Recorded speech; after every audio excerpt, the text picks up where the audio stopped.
Cing, sana sudah. Jalur sana. Bismillahirrahmanirrahim. Assalamualaikum warahmatullahi wabarakatuh. Alhamdulillahirabbil alamin.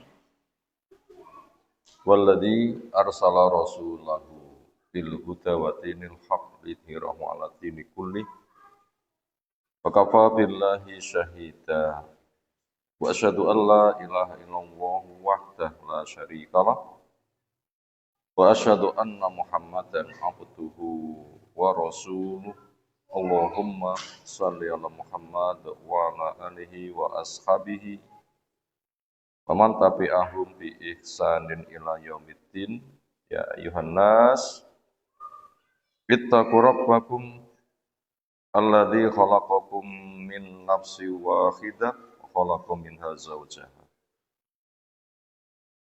wa basa minhuma rijalan katsiran wa nisaa'a wattaqullaha alladzi tasaaluna bihi wal arham innallaha kana 'alaikum raqiba wa ba'd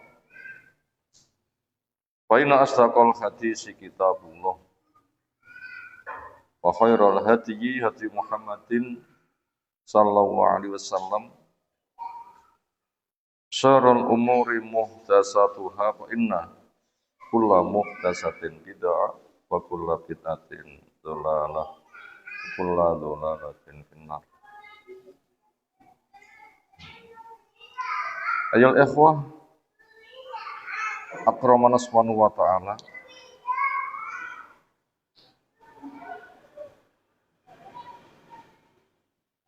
Hikmah kita dicipta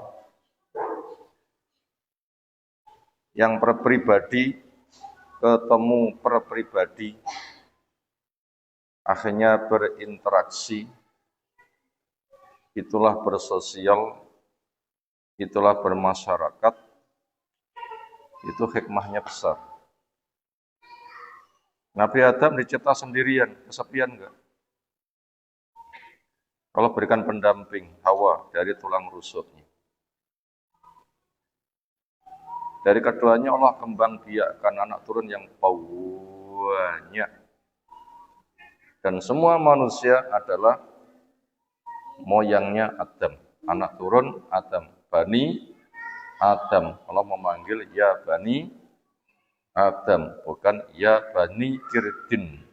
Siapa yang dipanggil ya Bani Kirdin?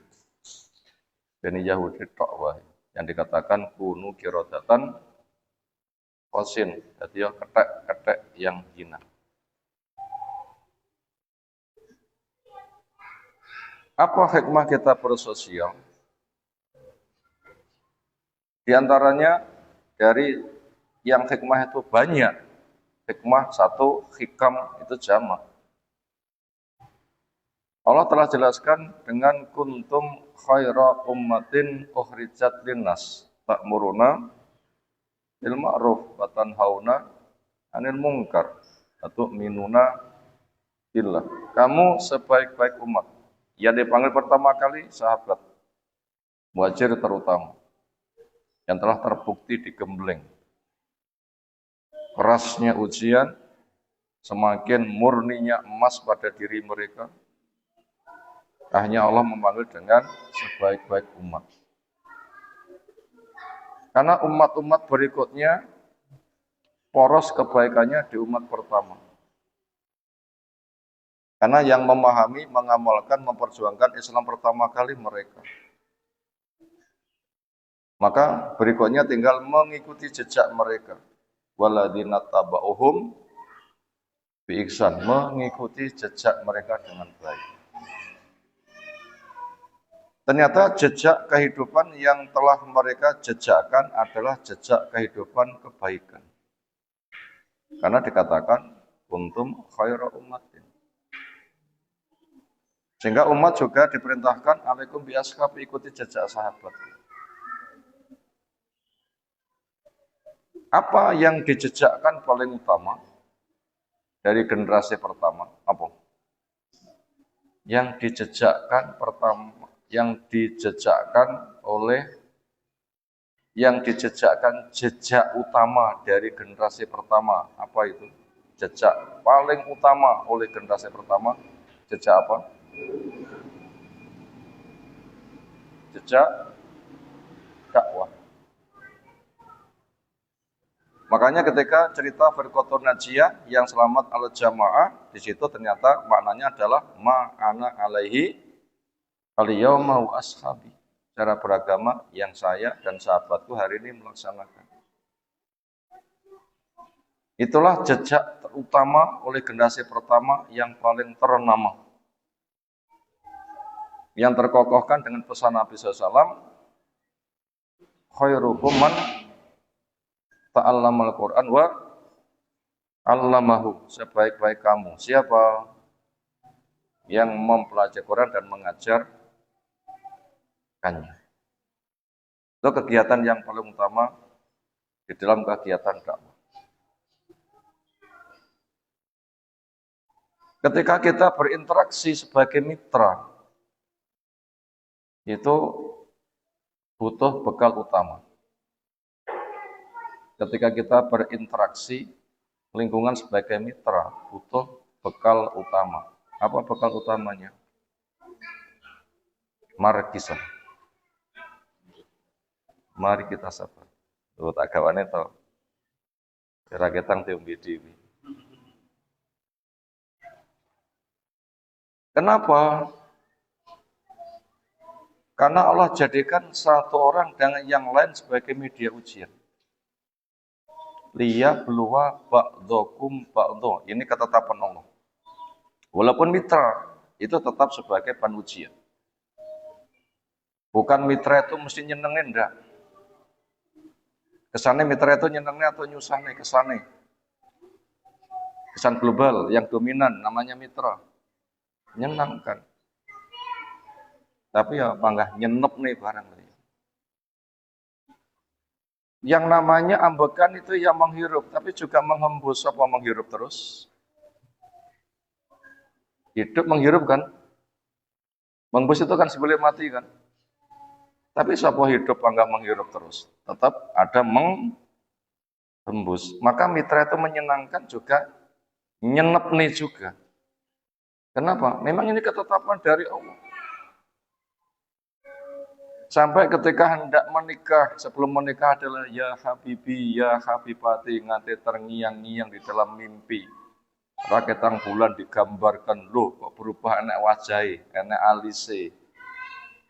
Terngiang-ngiang jatuh di pangkuanku. Sopo sing ngipi pangkuannya kejatuhan bulan.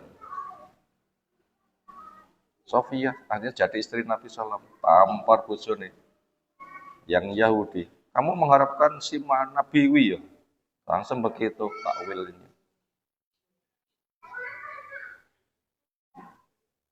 Tapi berjalannya waktu, orang menikah, senyum-senyum kayak nangisnya sak pirang-pirang.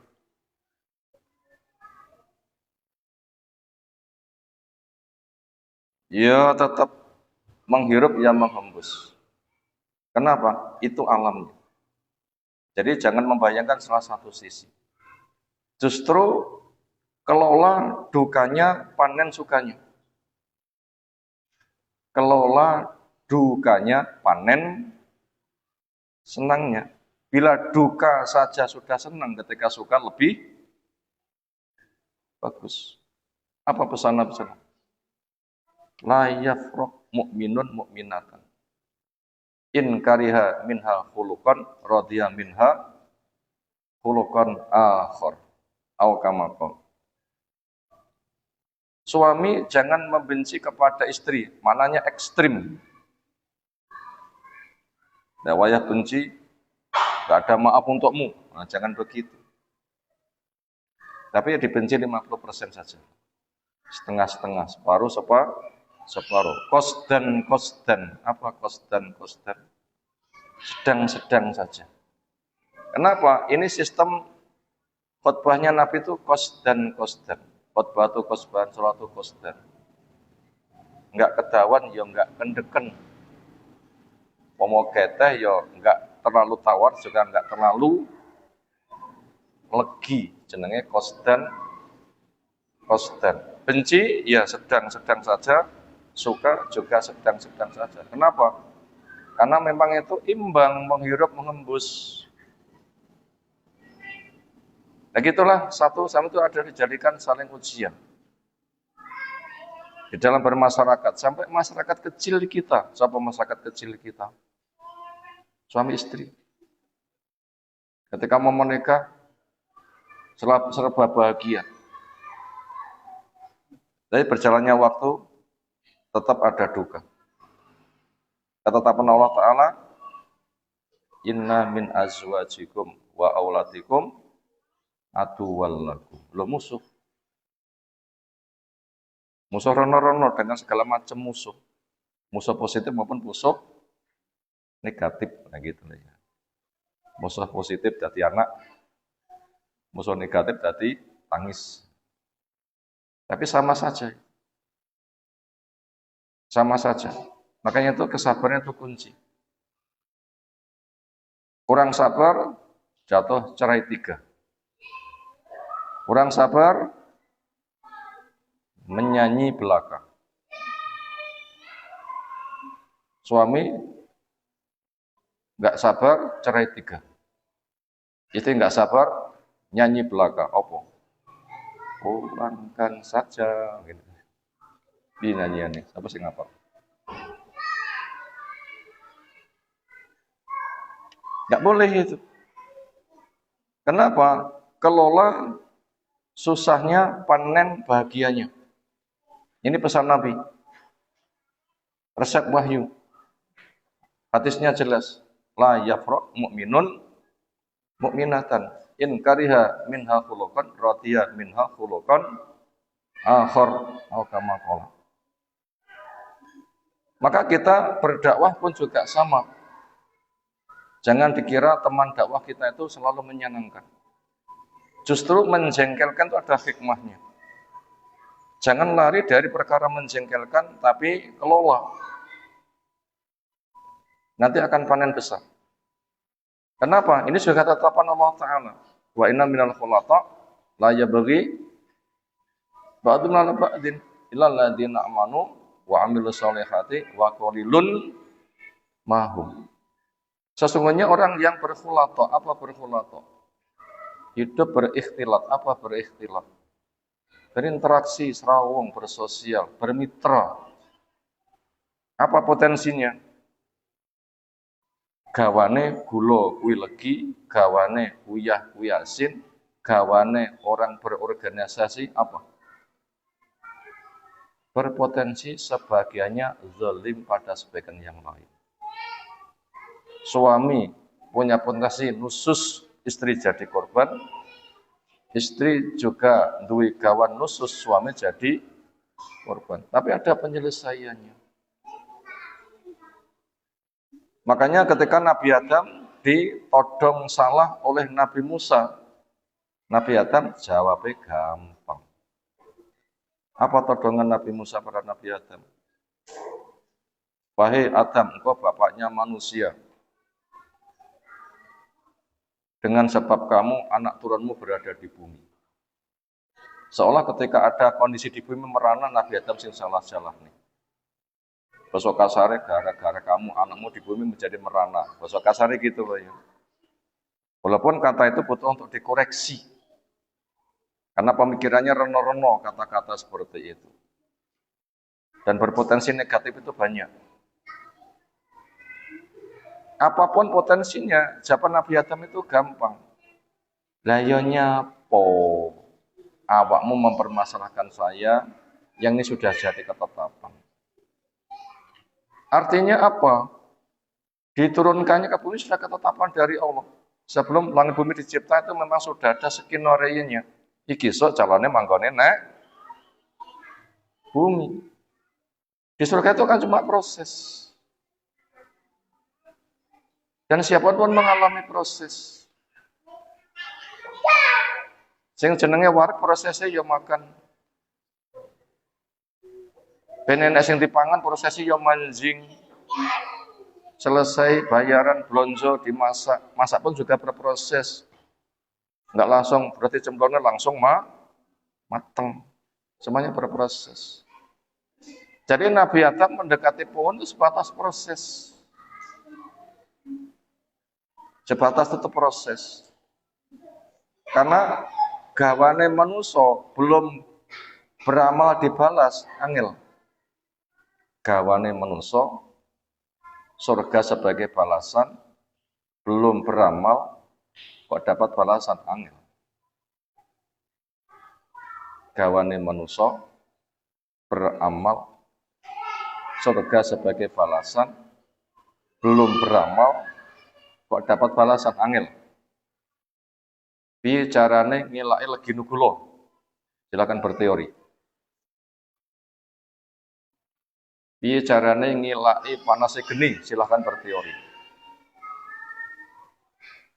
Silahkan berteori carane laki-laki nggak usah berkumis berjembot. Metu cabuti, beringas-beringis. Gimana caranya supaya perempuan tidak akhed, rasa jadi perempuan. Belum ada amal kok masuk surga, angel. Maka fitrahnya melanggar. Maka melanggarnya Nabi Adam itu proses. Andaikan masuk pada proses salah, kan juga disediakan ampunan. Kan juga akan netral, bahkan lebih baik. Jadi orang hidup berorganisasi itu berpotensi zalim, itu memang wajar. Siapa selama ini rabi rong tahun nangis, rong tahun tukaran, acung, mau tak belajar kamu. Jadi guru nomor 1. Nabi saja dihajar istrinya sehari semalam. Ya. Nabi terbaik saja jik dihajar. Lah kita laki-laki apa kira-kira? Ya jangan terlalu GR lah. Nah gitu permasalahannya. Kenapa? Itu alami. Itu alami, nggak ada yang disesali. Di sana banyak pelajaran. Itu alam. Di sana ada pelajaran.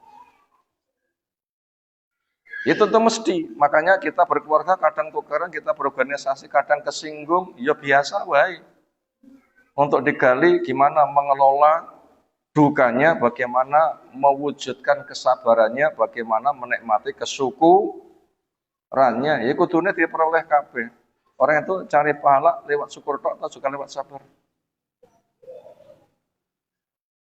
Nah, cari pahala lewat syukur tok ya nek ambekan nyedot totok ae rasanya nyebul. Ya kita dapat pahala lewat syukur dan sabar. Justru pahala lewat sabar lebih besar. Karena syukur tanpa sabar tidak bisa. Karena masing-masing itu butuh mengelola emosi. Syukur butuh pengelolaan emosi, sabar pengelolaan emosi, syukur pengelolaannya juga pakai sabar. Jadi sabar itu malah kuadrat fungsinya. Makanya pesan Nabi SAW, wa ma utiya ahadun ata'an khairan wa usa'a min as-sabri. Tidak ada seseorang diberi sebuah pemberian lebih bagus, lebih luas daripada kesabaran. Makanya mari kita sabar. Engkau pesikisnya sabar, awaknya ya subur gitu lah ya. Katanya markisa itu kan bahan baku kosmetik untuk menjaga kebugaran kulit jadi. Yunandoro markisa ben subur lahir batin. Mau paling gampang. Muka tolong sasi sudah panen. Kesana. Maka daripada itu bila ada masalah itu sudah ada cara pengelolaannya. Islam itu lengkap. Ada pengelolaan Islam itu lengkap. Nabi ketika memimpin kepada masyarakat dihandle sendiri atau terorganisir. Nabi ketika membimbing mengelola masyarakat dihandle diri atau terorganisir.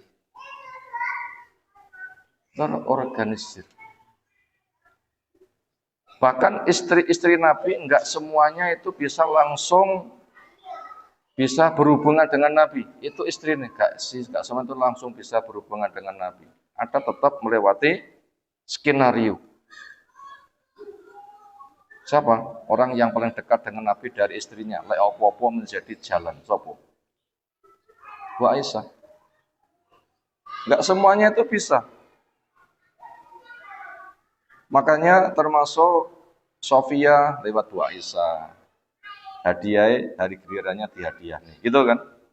Jatah aku PN tapi aku matur nuh. Nah, ya. Saudah juga sama. Itu kan terorganisir, ada perwakilan. Ada yang bisa dekat, ada yang tidak. Maka Nabi bila dilapori Bu Aisyah itu jarang nesu. Tapi yang liyane wedi. Kayaknya Bu Aisyah itu gak kena dinesoni. Artinya Nabi itu rapata iso. Maknanya itu memang didominasi rasa cinta lebih kuat.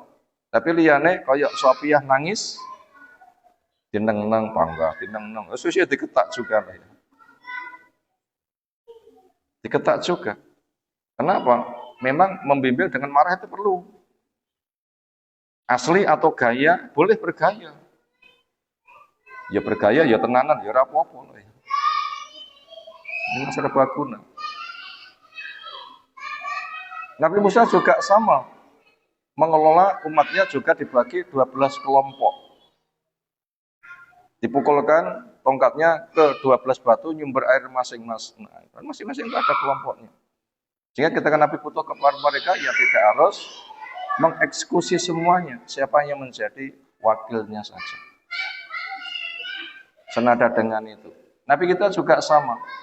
Apa contoh kasus Nabi kita mengelola masyarakatnya, para sahabat, itu juga melewati susunan skema yang terorganisir. Apa contoh kasusnya? Makanya pinternya orang berorganisasi itu kan sebatas menyimpulkan. Pertama itu hanya sebatas fitrah. Yang kedua mungkin menyimpulkan dalil yang semuanya fitrah dan itu ada dari sumber yang sama. Makanya walaupun orang itu tidak pernah belajar organisasi tapi menguasai dalil itu juga akan paham berorganisasi. Kenapa? Sumbernya sama. Yang satu menyimpulkan kenyataan, yang satu membaca ada dalil. Kira-kira Nabi SAW menguasai sifatnya wong munafik itu survei roh isi hati atau dalil? Nabi menguasai sifatnya wong munafik ngene. Survei catat atau roh isi hati ini catat atau dalil?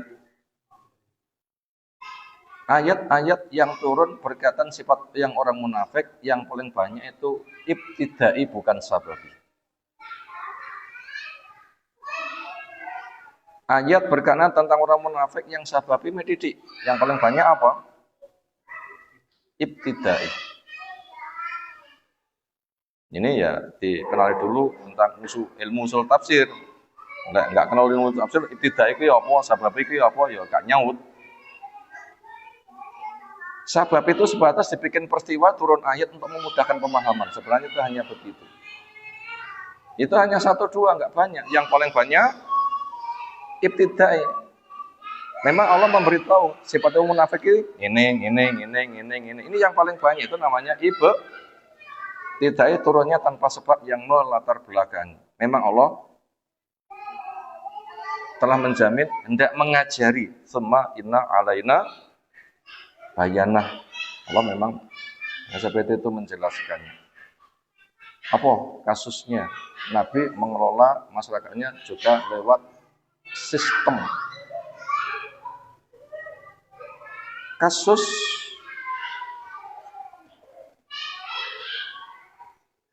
pembagian ghanimah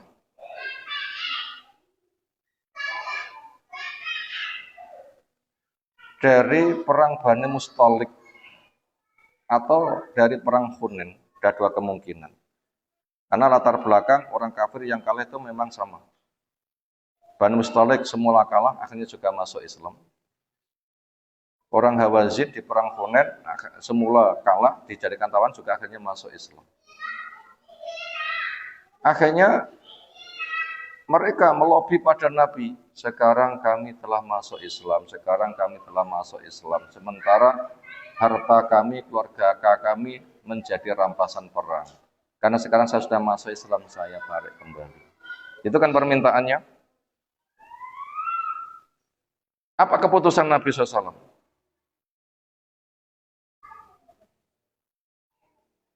Lek bondone gak kena ditarik, tapi lek keluargane oleh ditarik. Bondone gak kena ditarik, tapi lek keluargane kena ditarik. Ini keputusan Nabi. Sementara itu sudah didum. Yang dapat duntuman ghanimah, yang mendapatkan ghanimah bentuknya benda, silahkan dimiliki terus. Tapi sapa sing diantara ghanimahnya untuk dum-duman budak, balik no.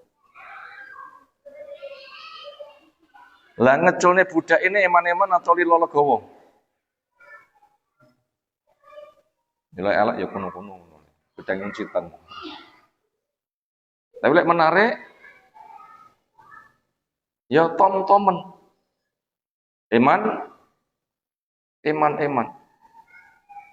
Akhirnya mereka menyerahkan budaknya untuk dilepas. Kenapa? Karena masuk Islam diminta oleh keluarganya.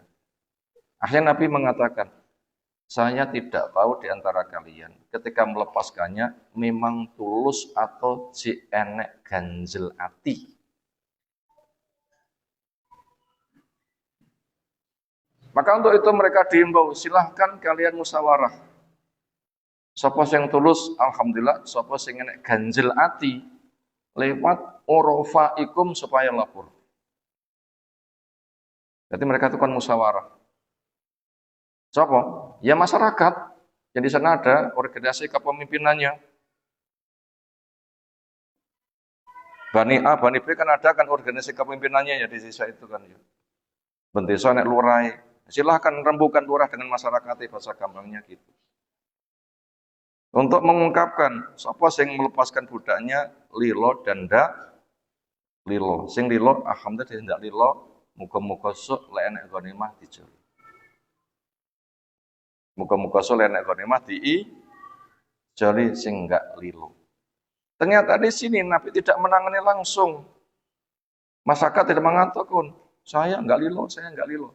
Enggak, Nabi cukup memanggil arifnya saja. Napa arifnya?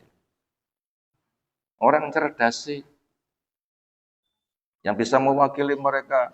Di rupa masyarakatmu, kamu yang mengajak bicara dengan mereka kan roh. Kamu saja yang lapor pada Nabi. Ini kan namanya ada organisasinya. Di situ ternyata kita dapat bimbingan.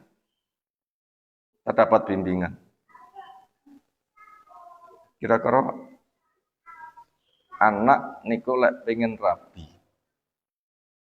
Biasanya anak niku cedek mboe apa cedek pae? Biasane.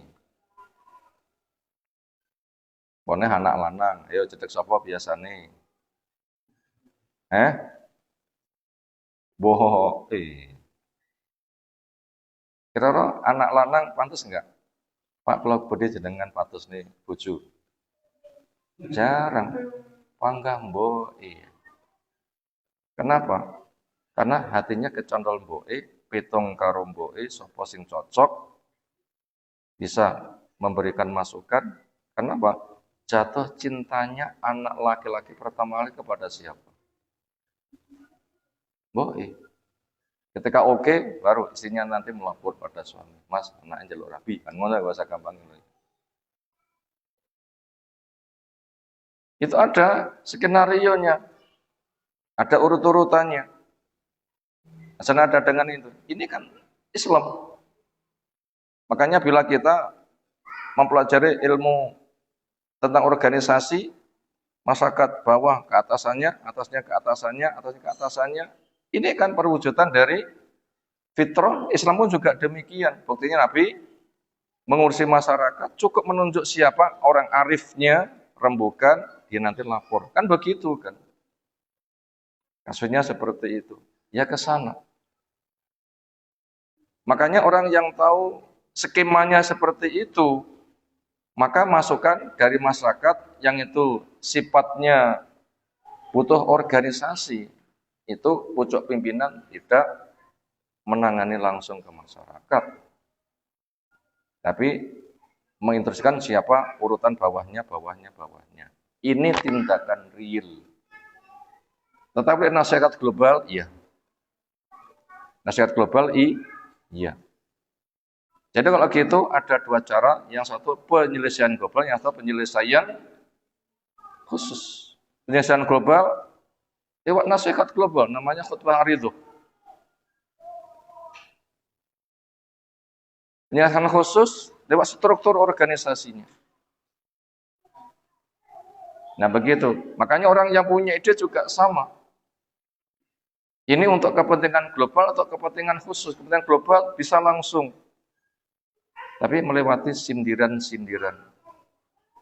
Bukan interaksi langsung, masukan langsung, pertanyaan langsung, tapi melewati bahasa global. Nanti ditangkap global. Makanya khutbah pun juga dibagi dua. Apa khutbah dibagi dua? Khutbah rotibah dan khutbah aridho. Apa khutbah rotibah?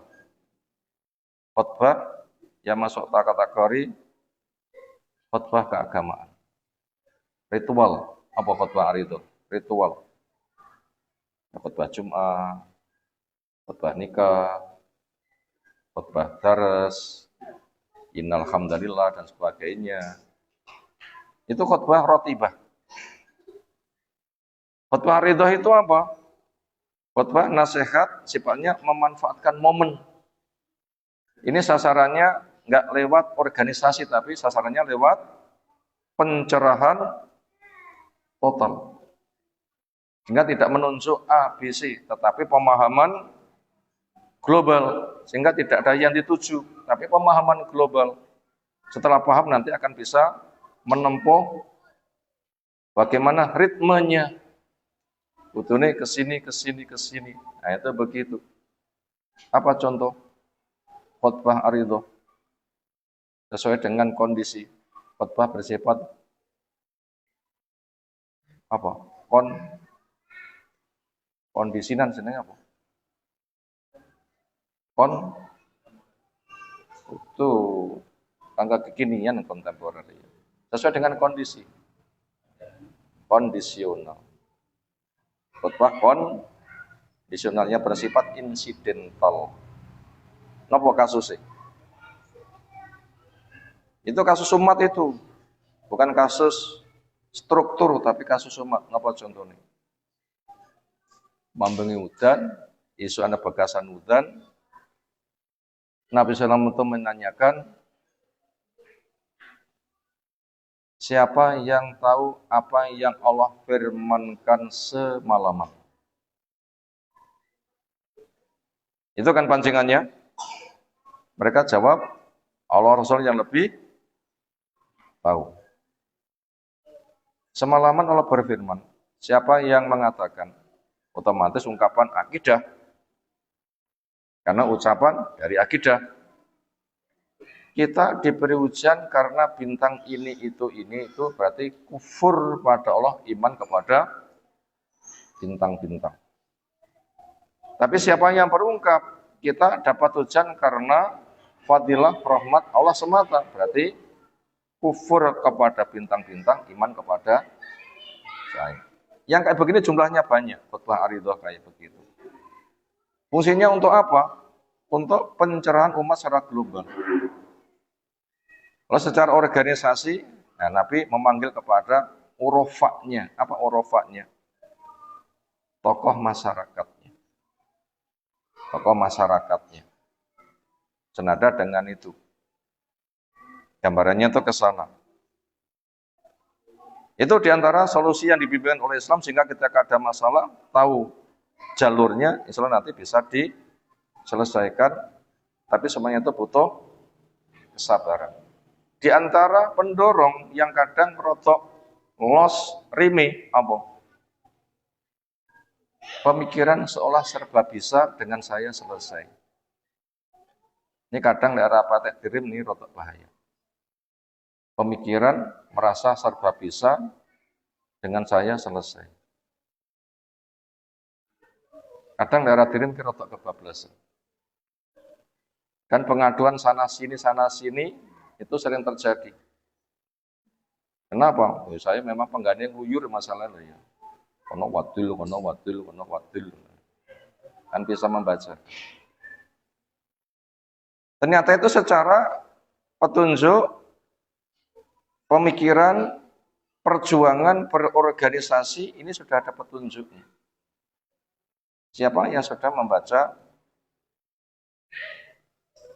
kitab Aqidah Al-Wajiz tulisan Syekh Abdul Hamid Al-Athari. Di situ ada ungkapan tentang duwabit dan intilak di dalam dakwah.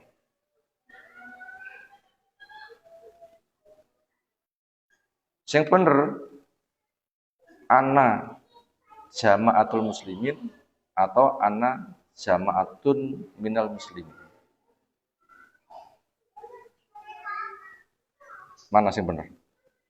Ana jama'atul muslimin atau ana jama'atun minal muslimin. Ini yang bener. Enak tadi tebak? Enak, ayo tebak Anda. Ini yang bener. Ana jama'atun min. Saya cuma sebagian satu titik saja.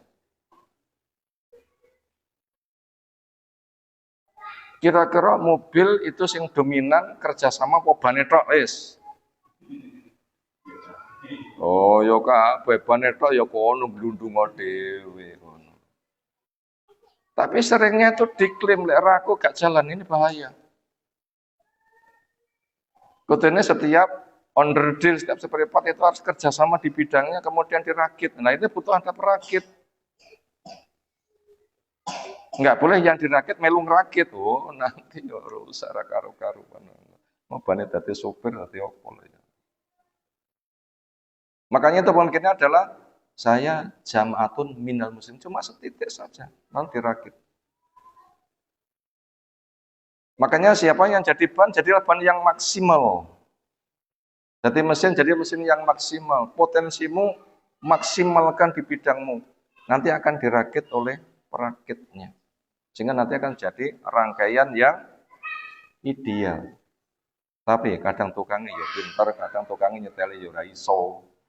Makanya kadang ngono iso konslet barang. Ya maklum. Bukannya pengen konsletnya jane ya ora lah ya.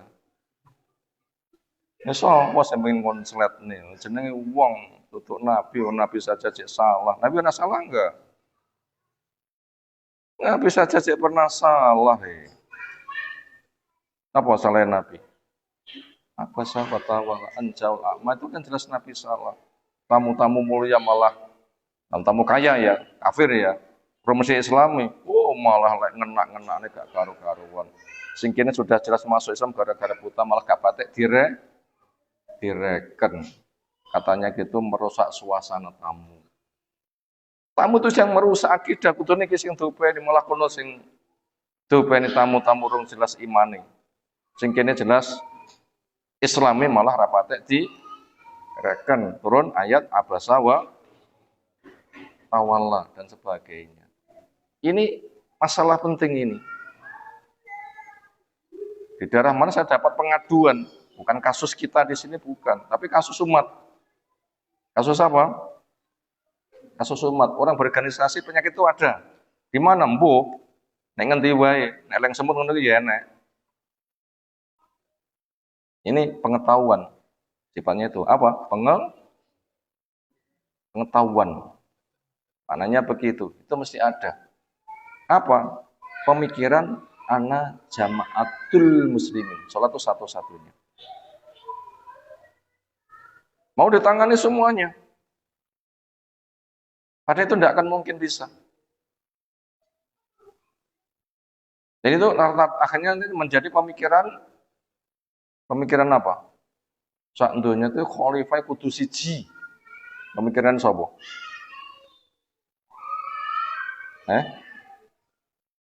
Tentunya kalau khalifah kudu siji, pemikiran sapa? Ya nek pinggir sawah esis penak sebenarnya.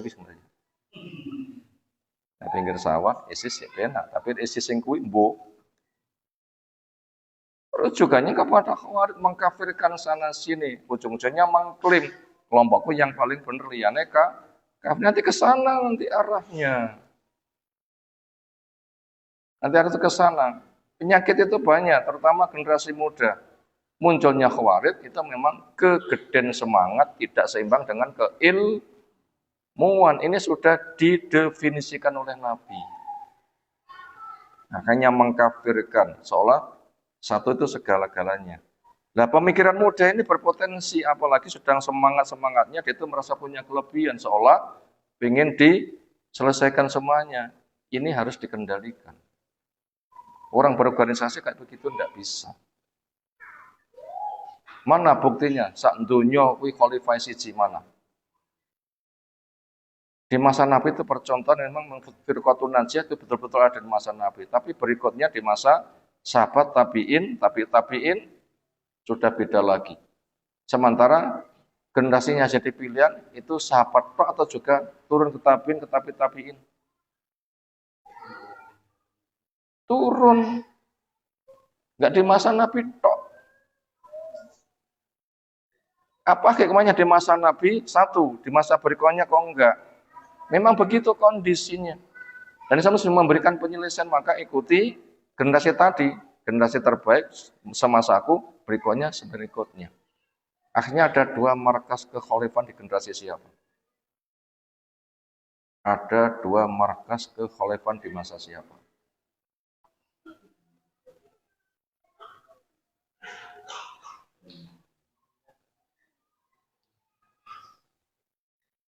Akhirnya keduanya berkembang podo-podo gede nih di masa siapa? Minimal di generasi tabi'in. Runtuhnya Bani Umayyah, salah satu anak turunnya ada masuk ke Andalus, Abdurrahman ad-Dakhil, yang satu dari Bani Abbasiyah ada di Baghdad. Enggak bisa saling menjangkau, tapi masing-masing mengembangkan di negerinya. Di masa siapa itu? Bagaimana sikap ulama di waktu itu? Bagaimana sikap Abdurrahman ad-Dakhil? Di Baghdad biar membangun yang di sana, di sini biar membangun yang di sini. Akhirnya lomba. Masyarakat untuk Islam. Masyarakatnya untuk siapa? Islam masing-masing mengembangkan dakwah. Kalau di masa itu saya sudah minimal dua raksasa itu, saya sekarang menjadi negara cilik-cilik, ya wajar atau gitu ya. Makanya sudah ada cara mengelolanya. Lah iso kerjasama yang satu. Lah enggak iso masing-masing punya organisasi tapi saling bantu. Lah enggak iso masing-masing punya organisasi urip dewi. Dene siji loro telu enggak iso, sing keempat baru kehancuran. Di masa Nabi satu-satunya. Kemudian ketika sudah pecah saling bantu. Allah alam, ini kasus Hasan dengan Muawiyah, apakah itu? Akhirnya Hasan mundur, serahkan kepada Muawiyah, saling bantu. Mungkin itu contohnya. Itu namanya masih bisa ta'awun, bukan kerja yang sama. Satu struktur. Yang jelas yang ta'ayus urip dewi-dewi, ini Islam yang ada di Spanyol, dinasti Abbasiyah yang ada di Baghdad. Ini enggak bisa saling menjangkau, masing-masing urip dewi-dewi membangun negerinya jadi dua raksasa besar. Sejarah Islam kan bukti kan seperti itu. Bukti seperti itu. Apabila 1, 2, 3 enggak ada, yang ada tak halak, kehancuran. Itu sudah ada cara mengelolanya. Makanya di situ kita dibimbing untuk mendapatkan profil terbaik. Jangan merasa saya satu, tapi saya salah satunya. Makanya sing dadi ban, open ono ban sing apik, sing dadi mesin, open ono mesin sing apik, sing dadi pentil sing apik, lek dipreteli sing jenenge mobil sitok. Berapa macam jenis onderdile? Iki jenenge opo, iki jenenge opo, iki jenenge opo. Banyak kan? Apa tugasnya? masing-masing sing dadi gotri dadi gotri sing apik. Gotri niku mikir dadi sopir apa mikir dadi gotri? Sing dadi ban, mikir dadi ban atau mikir dadi sopir? Adil loh. Di bidang ini oke, di bidang ini oke. Nanti ada yang merakit, semoga perakitnya ini sebagaimana kebaikan yang ada di pos-pos itu. Masing-masing pos itu tulus, ikhlas baik. Nanti perakitnya juga baik. Tapi pos-pos gue rapate api, perakitnya yus waduh wae. Kenapa? Ini kodrat. Gimana? Allah firmankan, nek masyarakatnya tujaku, sama presiden nih, Mbah Yai, Pak Haji, bukan cindulillah kemarin. Apa firman Allah Ta'ala? Wa kadzalika nuwali ba'dadzalimina ba'dan. Lek masyarakatnya zalim, ya pemimpinnya zalim. Lek perpos itu api, nanti perakitnya juga api. Ini ketetapan dari Allah. Ini pelajaran buat kita. Yang ada di pos ini maksimalkan. Nggarap sempurna apa yang ditugaskan. Ojo seorang diri mengatakan saya segala-galanya. Jadi kok arep kabeh ya dilut ya karu-karuan nanti jadinya. Letak kezaliman ada di situ. Makanya butuh tahu pos, maksimalisasi dan keikhlasan. Butuh tahu posnya, maksimalisasi dan keikhlasan. Penting enggak tiga ini? Apa tiga itu tadi? Ngerti pos, maksimalisasi di pos, keikhlasan. Lek masing-masing pos gelem ngono, insyaallah nanti perakitnya api. Kenapa? Ini janji Allah, bukan janji siapa-siapa. Janji siapa? Janji Allah. Gotrine api, bane api, anune api. Nek ngeraketan ku enak lah ya. Tak-tak ngono. Udah super ide gampang enak. Oleh kene iki sing dadi gotri gace. Sing dadi ban gace. Yang kok pemimpinnya yang gaji saling sih benar diri. Nah sudah kesusulatan ini mungkin perkara yang kita sampaikan semoga bermanfaat. Subhanakallahumma bihamdika asyhadu an la ilaha illa anta astaghfiruka wa atubu ilaik. Assalamualaikum warahmatullahi wabarakatuh.